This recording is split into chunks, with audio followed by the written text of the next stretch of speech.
కొండపై క్యాంపింగ్, వారాంతాల్లో కొండల దారి పడుతున్న సిటిజనులు. ఎందుకు? పూర్తి వివరాలకు చదవండి రేపటి సాక్షి దినపత్రిక. ఇంకొక ఇంట్రెస్టింగ్ వార్త ఏంటంటే, నిన్న జానీ మాస్టర్ గారు అన్న ఆయన సినిమా రంగానికి సంబంధించిన డాన్సర్ అట, డాన్సింగ్ స్టార్ అట. దయచేసి ఏమనుకోమాట, నాకు ఆయన వివరాలు నాకు ఆ రంగం గురించి పెద్దగా అవగాహన లేదు. కానీ ఆయన ఇంట్రెస్టింగ్, ఆయన జనసేనకు కూడా పనిచేశాడంట. అప్పుడు ఏం చేస్తాడంటే, ఆయన మీ ప్రోత్సాహంతో మొదలై, అంటే పవన్ కళ్యాణ్ ప్రోత్సాహంతో మొదలై పవన్ కళ్యాణ్ స్ఫూర్తితో కొనసాగుతున్న ప్రయాణం ఇది. అందరి ఆశీస్సులతో పాటు మీ అభినందనలు రెట్టింపు ఉత్సాహాన్ని ఇచ్చాయన్నా అంట. అంటే పవన్ కళ్యాణ్ గారిని స్ఫూర్తిగా తీసుకుని ఆయన పనిచేస్తున్నాడంట. దానికి పవన్ కళ్యాణ్ గారు కూడా ఎప్పుడిది గత నెలలోనే ఆగస్టు 16 అంట ఉప ముఖ్యమంత్రి అయిన తర్వాతే సామాజిక స్పృహ కలిగిన కళాకారుడు అని జానీ మాస్టర్కి సర్టిఫికెట్ ఇచ్చారు. మరి ఈ సామాజిక స్పృహ కలిగి పవన్ కళ్యాణ్ గారిని స్ఫూర్తిగా తీసుకున్నటువంటి జానీ మాస్టరు ఇప్పుడు రేప్ కేసులో తోటి ఆర్టిస్ట్నే ఆ రేప్ అభియోగానికి గురవుతూ మరి దాని మీద ఇంతవరకు పవన్ కళ్యాణ్ గారు ఏం స్పందించినట్లేదు. కానీ ఇప్పుడు కొన్ని వీడియోలు చూసిన తర్వాత చర్చలు. అయితే వీడియోలు చూడటానికి ముందు ఒక్కసారి కృష్ణరాజు గారిని సరదాగా అడుగుదాం, ఏమిటి జానీ మాస్టర్లో కనిపించిన స్ఫూర్తి? మీకేమైనా కనిపించిందా కృష్ణరాజు గారు? సార్, ఇటువంటి వారిని ఏ సమాజమైనా స్ఫూర్తిగా తీసుకుంటే ఆ సమాజం అధోగతి పాలవుతుంది. అంటే పవన్ కళ్యాణ్ గారు ఆ సామాజిక స్పృహ గమనించాడు. నేనేమో పవన్ కళ్యాణే నాకు స్ఫూర్తి అంటున్నాడు జానీ మాస్టరు. ఆయన జనసేన తరఫున ప్రచారం కూడా పెద్ద ఎత్తున చేశాడంట కదా. ఇప్పుడు పవన్ కళ్యాణ్ గారు కూడా పలు వివాహాలు చేసుకున్న వ్యక్తి. ఒక వివాహం అయితే ఒక భార్య ఉండగానే మరో వివాహం చేసుకుని పిల్లల్ని కన్న వ్యక్తి. వారిని ఎవరు స్ఫూర్తిగా తీసుకోవాలి? ఇటువంటి జానీ మాస్టర్ లాంటి వ్యక్తులే బహుశా స్ఫూర్తిగా తీసుకుని ఉంటారండి. అందుకనే ఈ కంప్లైంట్స్ ఆ జానీ మాస్టర్ గారు అదృశ్యం అయిపోవటం, ఏదో కంటి తుడుపు చర్యగా జనసేన నుంచి ఆయన సస్పెండ్ చేశారంట. పార్టీ కార్యకలాపాలకు దూరం అన్నారే, సస్పెన్షన్ కూడా జరిగినట్లేదు.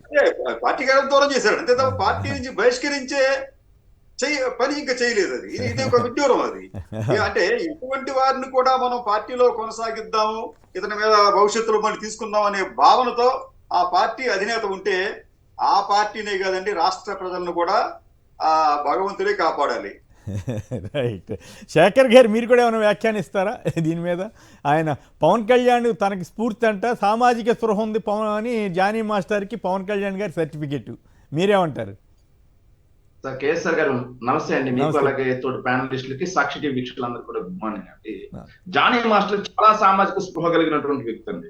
ఎంత సామాజిక స్పృహ కలిగిన వ్యక్తో నెల్లూరులో చాలా మందిని అడిగితే చెప్తారు సార్. మాది కూడా నెల్లూరే సార్.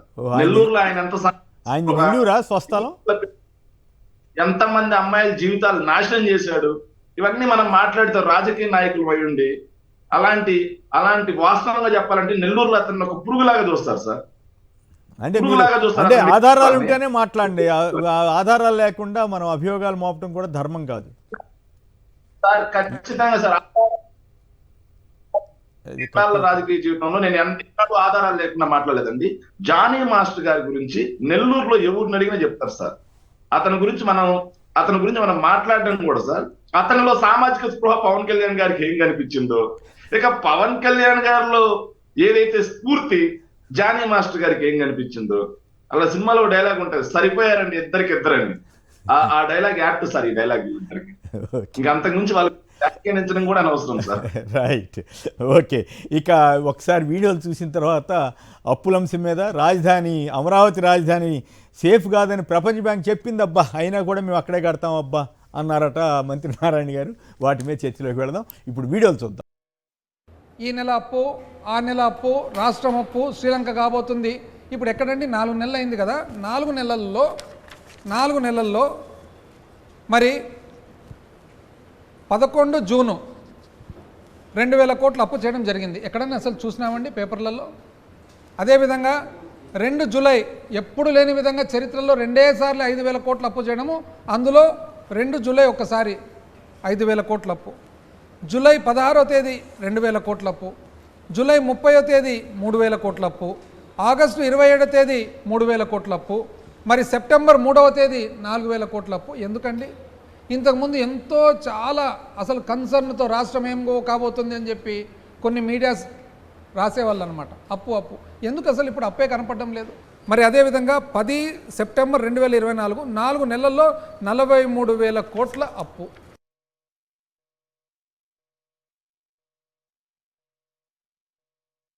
వరల్డ్ బ్యాంక్ కూడా యాక్చువల్గా వాళ్ళు నెగిటివ్గా ఇచ్చారు, ఇది పనికిరాదని.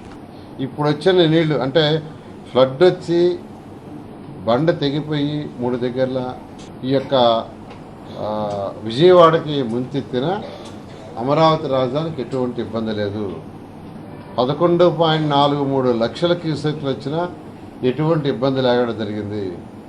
కాబట్టి అమరావతి క్యాపిటల్ సిటీ అనేది చాలా సేఫ్. ఫ్యూచర్లో ఎవరు ఎన్ని చెప్పినా నమ్మొద్దని ప్రజలందరికీ తెలియజేస్తున్నాను. రైట్, ప్రపంచ బ్యాంక్ చెప్పినా నమ్మొద్దని చెబుతున్నాడు మంత్రి నారాయణ గారు. ప్రపంచ బ్యాంక్తో మరికి ఎవరికి సంబంధాలు ఉన్నాయో ఏం పడో కానీ